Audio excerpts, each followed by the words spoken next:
இன்னைக்கு நம்ம நரியும் திராட்சையும் கதை பார்க்கலாம். ஒரு காட்டுல நரி ஒண்ணு இருந்துச்சு. அது ரொம்ப பசியோட உணவு தேடி அலைஞ்சிட்டு இருந்துச்சு. கடைசியா அது ஒரு வேலி பக்கத்துல இருக்க அழகான திராட்சை தோட்டத்தை பார்த்துச்சு. அந்த தோட்டத்துல திராட்சை பழங்க கொலையா தொங்கிட்டு இருந்துச்சாம். திராட்சை பழங்களை பார்த்ததும் நரியோட வாயில எச்சி ஊற ஆரம்பிச்சிட்டு எப்படியாச்சும் அந்த பழங்களை சாப்பிடணும்னு ஆசைப்பட்டுச்சு. நரி திராட்சை கொத்துக்களை பறிக்க எம்பி எம்பி குதிச்சுது.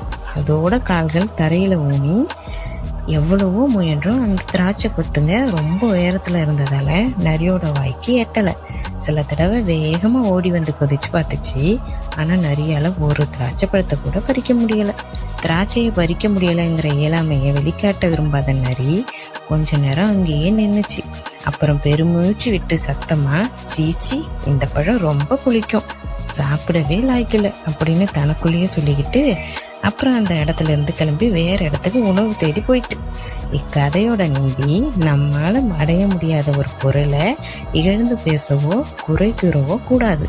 தோல்வியை ஒப்புக்கொள்ளாமல் அந்த இலக்கின் மீதே குறை கூறுவது தற்பெருமை மற்றும் இயலாமையின் வெளிப்பாடு. தன்னால் அடைய முடியாத ஒன்றை வெறுத்து ஒதுக்குவது ஒரு வகையான மன ஆறுதல் மட்டுமே. இது தவறு.